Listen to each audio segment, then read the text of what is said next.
The CSR has been always been a responsibility of the PR, but for the wrong reasons. Generosity and the giving back and being kind to the others is just part of the DNA of the culture here. All of this with zero budget. Sustainable development is really part of the vision of the country. You could claim you are purpose, you're driven, and addressing these issues, but from inside you're not. Saad, a warm welcome to Impact Talk.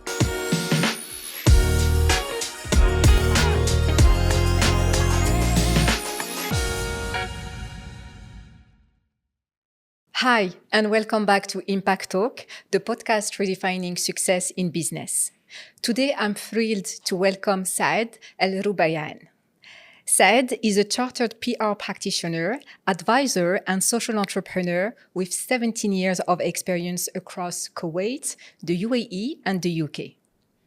Since 2013, Saad has been leading CYLKA, a boutique CSR agency that has earned numerous industry recognitions, including becoming a certified B Corp and receiving the UAE Gold Impact Seal.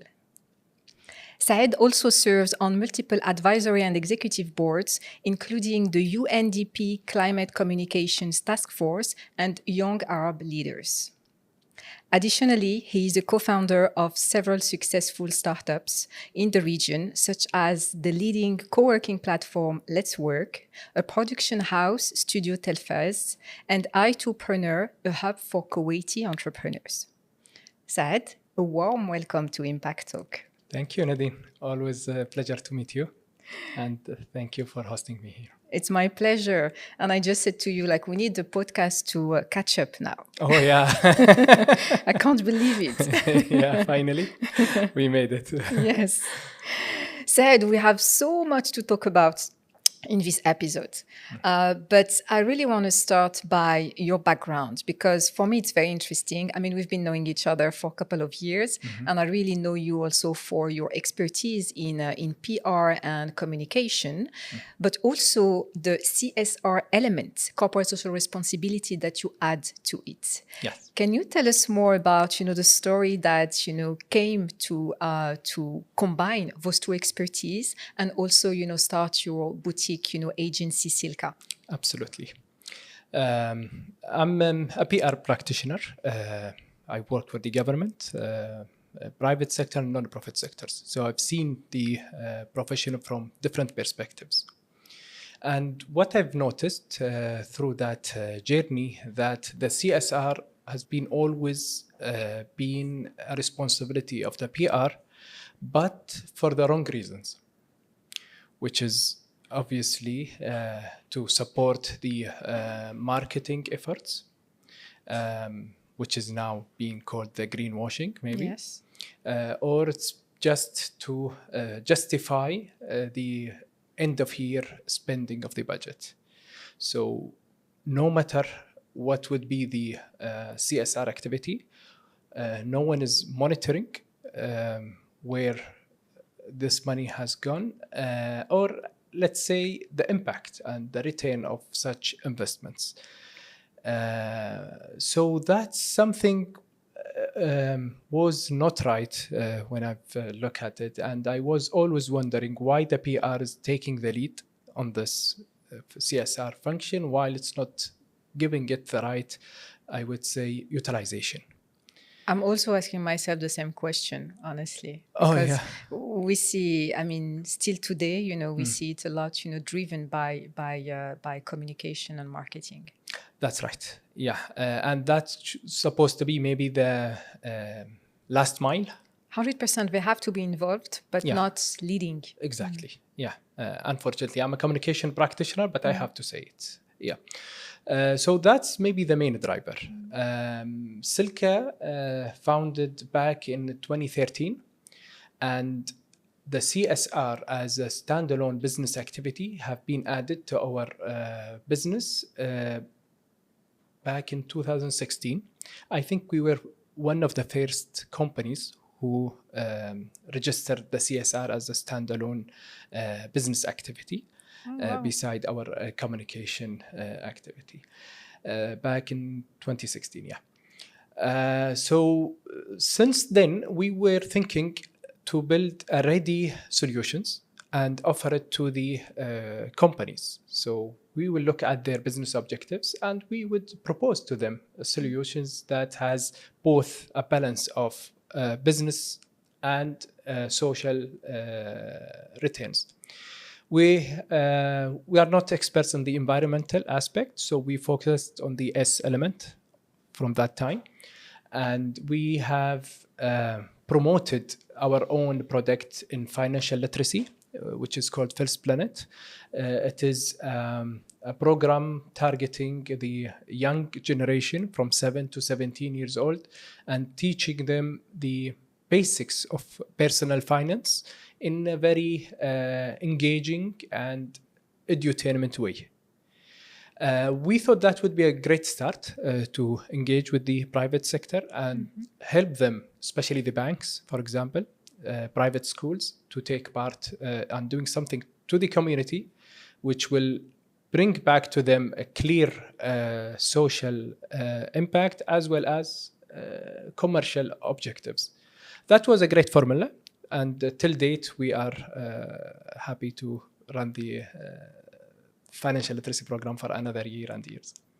Amazing. You know, I mean, we know each other just for the audience, and I didn't know the story and how things started. So I'm really discovering, through our conversation, how was the inception of CYLKA, jumping into CSR.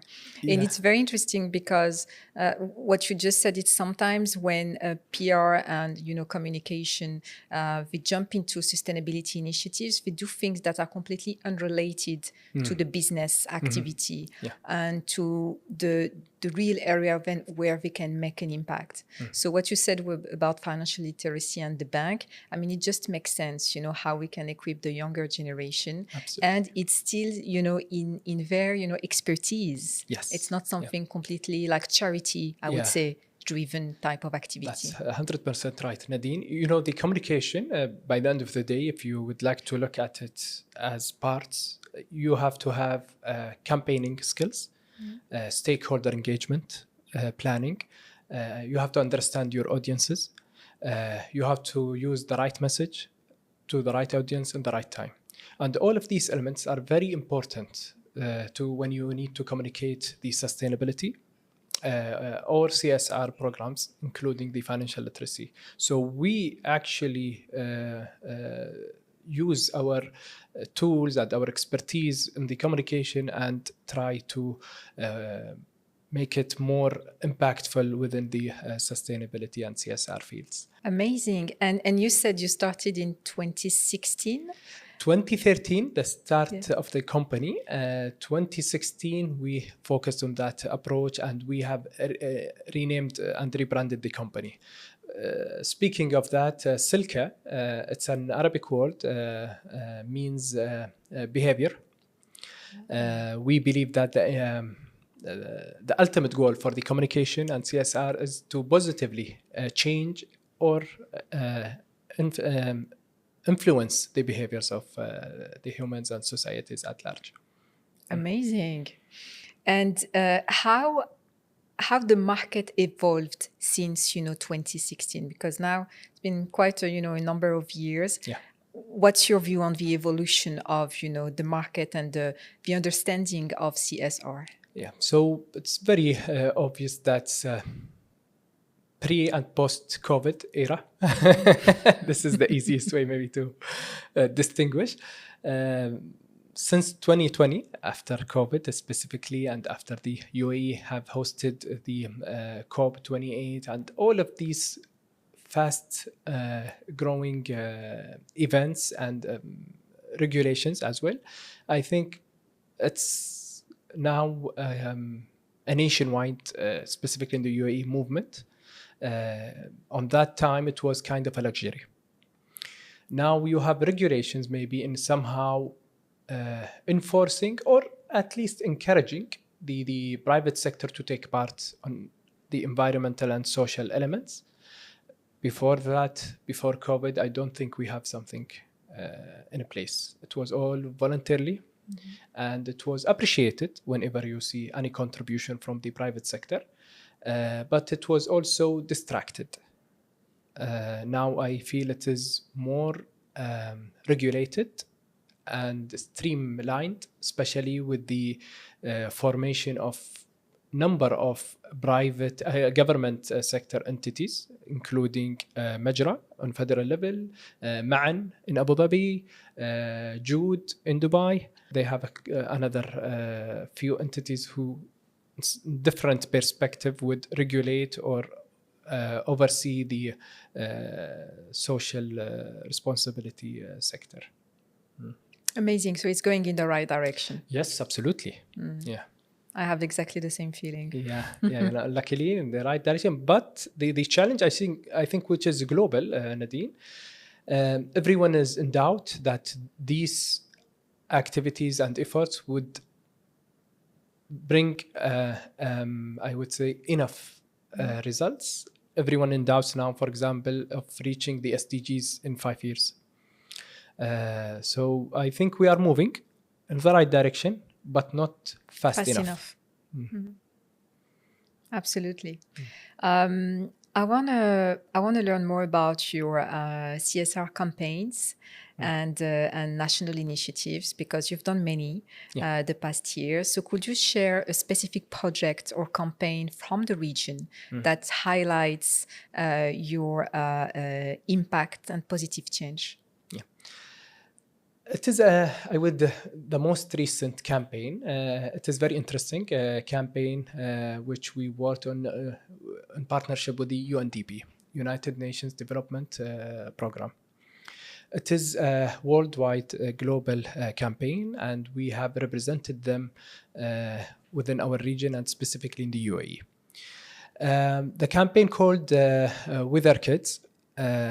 And the idea behind it is to involve the young generation of kids to raise awareness about the climate change.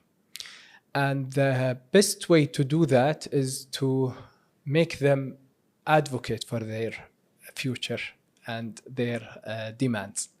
So the campaign brought at least 12 kids from different nationalities, different cultures, to present the weather news and to showcase their parents and the world.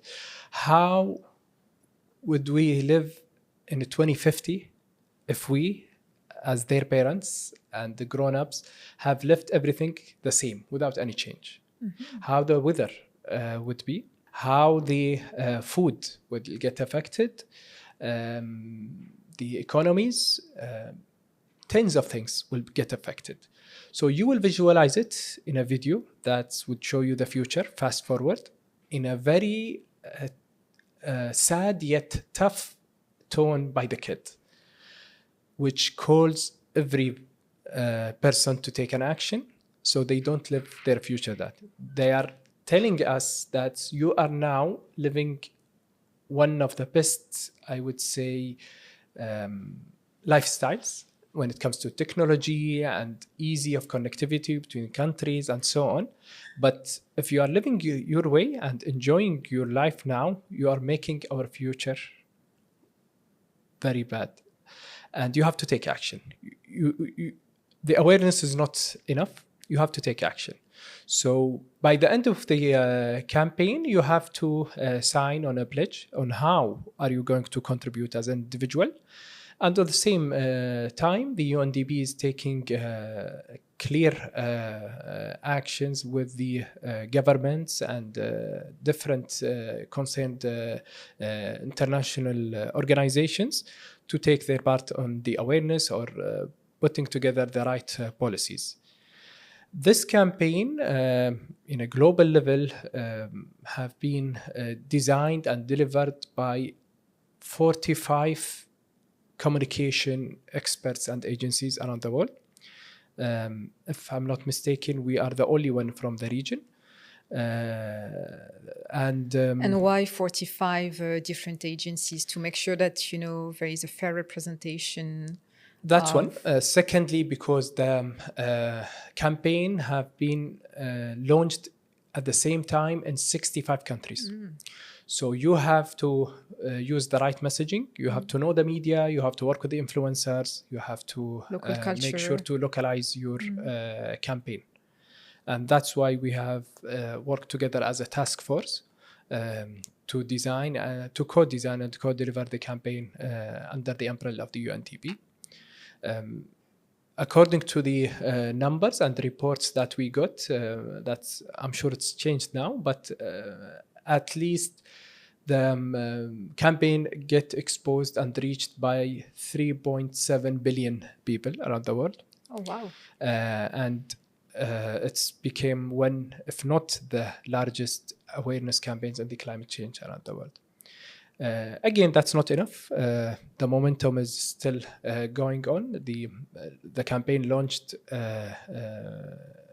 last year in March, and we're still meeting and developing and finding another avenues to make the campaign as a key part of the activities that's happening around sustainability, especially the co-op events and so on.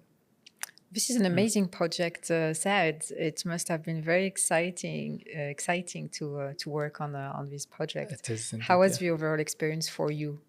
Well, it was my first experience to work on such international level. So to hear different perspectives, different concerns, how the media is reacting around the world, because the campaign was aired in CNN, BBC, and most of the cinemas around the world and different platforms. So it's always great to hear how the media and the collaborators are working together. And what is really amazing, Nadine, this is something for us as, I would say, activists in the sustainability field. All of this efforts, 45 agencies, 3.7 billion viewership and outreach. We are working for more than a year and a half now. All of this with zero budget. Yes. Really? Yeah. So that's another case study which the UNDP is looking at, that we have a real, I would say, interest and genuine interest from the private sector and from everyone within this industry to raise awareness and take it seriously.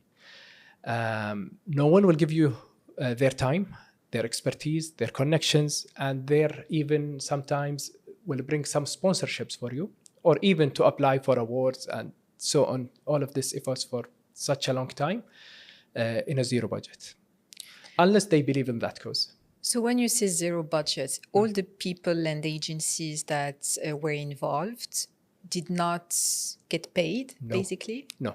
And that's not get paid. They have volunteered to be part of this project and to offer their, it is what I could maybe describe it as a skill-based volunteering. You don't give your time, you are giving your expertise, your connections, your resources, and your I would say insights about your market and your and yes, everyone contributed without any expectations for any financial return out of this. I'm speaking about large global communication companies and agencies. Everyone was happy and still happy to take part of this. Yeah. This is an amazing example because it shows that when there is a clear purpose, when we are all aligned and, believe in the project and the impact, we are trying to achieve, like, we come together, as humans, as people, and we can make magic happen. Exactly. Absolutely. Yes. Yeah, I think it's something definitely, we can learn from and eventually, apply, also in the region. Hopefully. Absolutely. Yeah. You will never imagine that the private sector would give all of their efforts, and even the representatives, Nadine, from these companies are in a senior levels and positions. And you would know, as someone who's working in a consulting work, that when you give a time of a senior people, that has more value. Absolutely. Anything else you learned from this experience in terms of, awareness? Because I mean, it's not about just, creating the videos or the campaign. That's it's right. At the end of the day, we want to make sure that it creates behavioral change, as you said at the beginning. That's right. So what did you learn from this experience? Is there anything else, any good, takeaway that we can get from it? I think it is that if you want to, especially for any global issue like the climate change or something on that level, you always have to have international affiliation. Otherwise, your impact will be very limited. And it will take, as we maybe discussed in the beginning, we don't have luxury of time. So if you are targeting anything related to sustainability, it's always good to think of the scalability. Don't look about your small local communities. Even if it is for the start point, that's fine. But I'm talking about your objectives when it comes to making a change or a difference. Always try to collaborate with larger organizations to make sure that your impact and outreach gets bigger and bigger. Mm-hmm. Yeah, scalability and collaboration. And I guess also, as you said, being affiliated to the UNDP, of course, also help, I guess, the without the success of the campaign. UNDP, we would not have such a campaign, honestly. Yeah, that's right. Amazing. I didn't know all of this. Learning so much. Yeah. I want to come back to the region, Saad, because you're from the UAE, you're from Kuwait, you live in the UAE. You've been working a lot with clients in Kuwait and the UAE. What are the key insights or lessons you've learned from these experiences with local clients, and what makes communication about sustainability in a way unique in our region, if I may say? I think the first thing come to my mind is the belief of the leadership. This year, Nadine, and the past year, we have 2 years in a row as Year of Sustainability. And as we mentioned, maybe a few examples of government entities who's formed specifically to regulate and streamline the impact industry. These I would think serious steps would make it different because if you see how it works internationally, you have to have regulations, enforcement, ESG declarations, and reporting. You have to make it mandatory to make the market respond to you and take actions. Not everyone, of course, but you have to put some kind of either regulations or benefits so they could react positively with you. I think the case here is different. The government is building an ecosystem for that, and everyone from the academia, the private sector, and the non-profit sectors is trying to take their part out of this. So I believe the process here is much easier compared to other parts of the world. That's one. Secondly, I think the giving culture is something that's maybe part of the traditions. Definitely. If you want to look at it from being in the UAE as an Islamic country, it comes from also religious maybe perspective, and also for international community. You have here 200 nationalities from different cultures, different religions, different backgrounds. I think the generosity and the giving back and being kind to the others is just part of the DNA of the culture here. I'm sure it is also the same in different countries, but some, I would say, societies that I've lived in, I've noticed that it's just to glorify the individualism, and you have to take care of yourself and focus on yourself and be just don't bother of what's happening around you. It's not your business. Some kind of that. It comes with a good intention, but the end result that everyone is just focusing on their issues. Here you have to take care of your neighbor, your extended families, and that's maybe make it again easier for encouraging such movements in the region.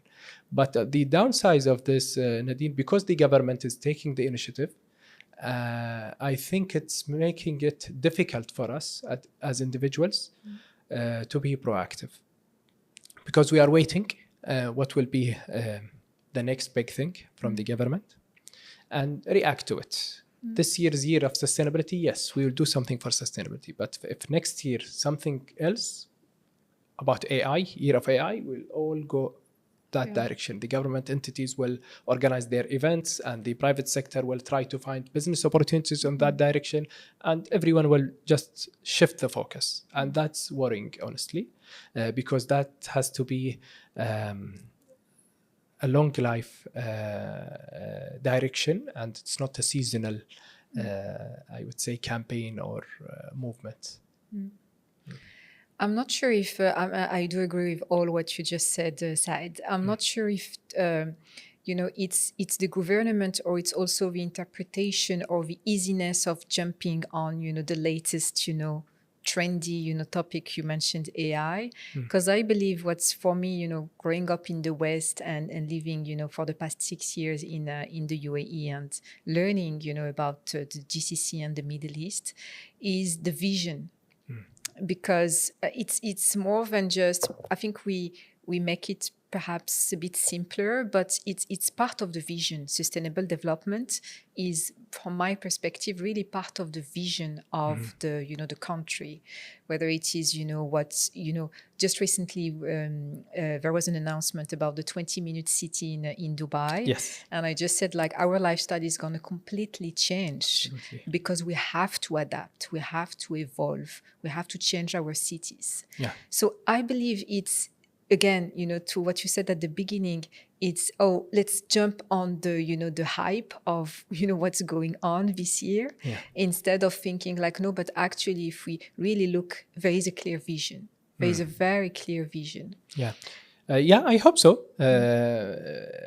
I hope so. That's with the 2 years now on the sustainability, and it's still emerging and a key topic in a global level, not only in a local level. So I hope it will sustain that momentum and be part of a vision. And as you said, the people and the private sectors in specific would respond to it positively and keep it as part of their business model and part of their, not look at it as something luxury that we have to do it for some time for a specific purpose, and now let's move on another thing. Exactly. I mean, for those who really integrated it as part of their business model and strategy, it will stay. The others, definitely, it's not going to be a priority. Exactly. That's right. I want to touch upon what you said, because for me it's a very important topic, and I'm very much focused on it lately, is culture and heritage. What you said about Arabs and the fact that, giving back, really caring about the local community and about each other. And it's something that is very natural, in our culture, in our DNA. How can we use it more in communication, in how we educate also around sustainability? I'm still puzzled by the fact that we are not really focusing on using our culture and heritage, because people will relate to it much easily. That's right. And take action instead of coming with the concepts and talking about climate change. No, that's not relatable. Yes, I agree with you. We need to work harder, and I think what you are doing, Nadine, is great when it comes to the training and raising awareness and upskilling maybe the practitioners from different sectors on that area. Yes, we need to find this our responsibility as consultants and activists in this region to show the connection from our history, to build on the legacy, and put it in the right context. Instead of bringing nice, as you said, trendy concepts and just try to fit it while we have the foundation, we have a legacy. It's good also to attract the best practices, but localization is very important. Yeah, and that's what will engage the people more and make it authentic. Yes, absolutely. We need to work on a campaign, Saad. Yeah, yalla. That will be the outcome of this episode. Inshallah. I want to go back, Saad, to CYLKA, because I just said at the beginning that you just achieved significant milestones with the B Corp certification, and congratulations. Thank you. And also winning the UAE Gold Impact Seal from Majra. So how do these recognitions reflect your agency's work and its broader impact? Yeah. Honestly speaking, the B Corp, maybe it's very known in our industry, but I've noticed that it has no meaning to the market here. While comparing, because maybe I'm now based in the UK, I've seen the other day advertisement billboard says the UK is now the capital of B Corps. I saw it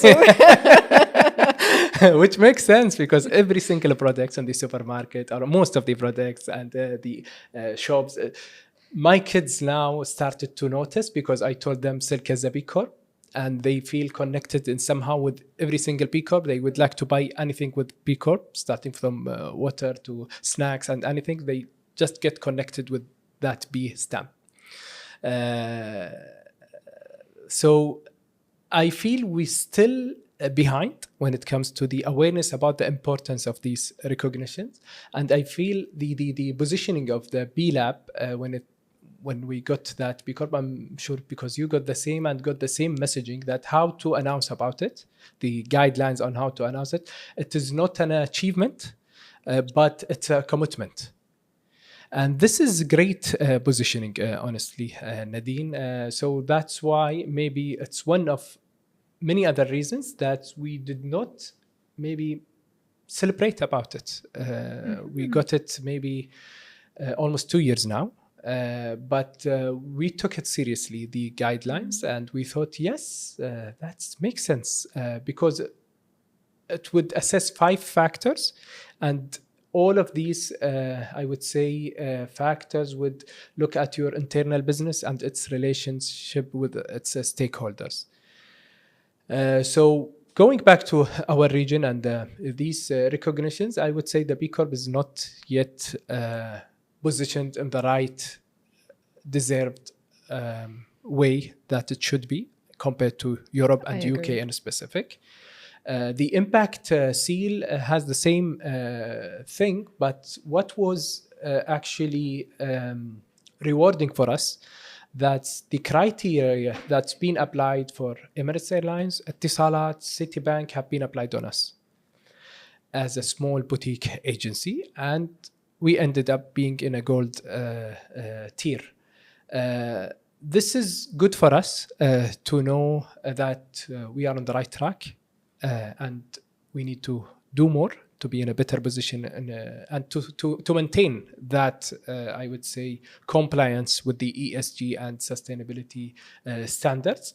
But I believe the European and UK and specific companies are benefiting and from these recognitions, especially the B Corp, from the retailers. If you are, because you will being given even a better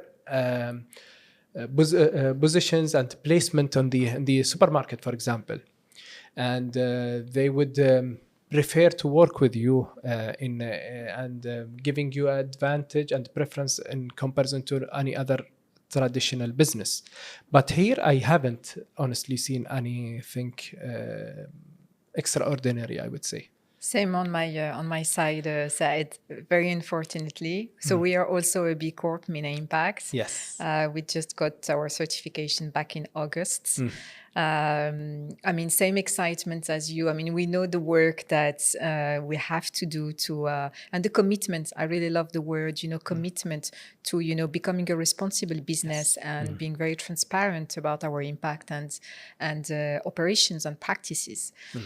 So it's amazing, but at the same time, we are in a local context that people don't know anything about B Corp. No. So you have to first, educate your own stakeholders Yeah. about what's B Corp, why it's a big deal Yes. to become a B Corp, and especially in our region. And and then we are not yet there in terms of, supplier selection. That's one example, Green procurement, Exactly, green procurement, why not looking at companies like us that, made the effort to, assess their impact, share it, with their stakeholders and do the heavy lifting and prioritize, working with those businesses compared to, I would say, more traditional or less transparent, I would say, businesses. But same, I'm not seeing for now. I mean, I hope, of course, that we are also very strong advocate for B Corp. In the UAE and in the region, and we're also, trying to get more attention from B Lab, in our region. But yes, we are the pioneers. Saad, one of my last question is about the PR and communication, but as an industry. What do you want to see changing in this industry to really help, push the sustainability agenda in the region? I believe is to take the sustainability in a balanced, because since we started our talk, Nadine, that the PR is taking a leading role when it comes to the CSR, but the position is not right. So the communication needs to take it from a balanced perspective. I was referring to an event that I attended in Cambridge, which talks about the power of communication within the sustainability. And one of the main topics that they shed light on, which is called we all know the greenwashing, where the organization try to exaggerate and to show that they are doing great when false it comes claims of false even, being sustainable. But there is another thing called green hashing, which is the opposite side, where they underreport and feel shy to address the sustainable and climate issues. That's the role of the communication again. You have to be in the middle in a very balanced position to bring what both extremes to the right positions when it comes to the campaigns and when it comes to the advocacy, when it comes to reporting, when it comes to using the right messaging and descriptions. You don't make small things huge. You have a short campaign for one day to clean a beach. You don't show it that you are achieving SDG. That's too much. And the green hashing is the same. Some people just try to avoid the backlash from reporting such information. So they just try to report less. So their competitors also will not look at them and maybe try to get such opportunities or get some insights about their direction. It's very interesting what you're saying, because I have, those conversations with our clients at MENA Impact. And sometimes there is something else, is that they don't see actually the great work they're doing. There is also this feeling of, but we're not doing enough. Not doing much, And we're not doing much. And I say, no, actually, this is more than, what, average businesses in the market are doing. And by not communicating about it, you're not inspiring others to follow suit. So it's part of also, I think, of the responsibility of businesses to communicate and to talk about it, not only for their own marketing and branding, but also to kind kind of be part of this movement of responsible businesses. Absolutely, yeah. So, Saad, to wrap up on a lighter note, our episode, I have a last question. If you had to choose one word to describe what it means for you to run a purpose-driven company, what would it be? Interesting. I would say authenticity, to be true to yourself, because you could claim you are purpose, you're driven, you are addressing these issues, but from inside you are not. It's like the human being. You have to have the right intention and the right action. So authenticity.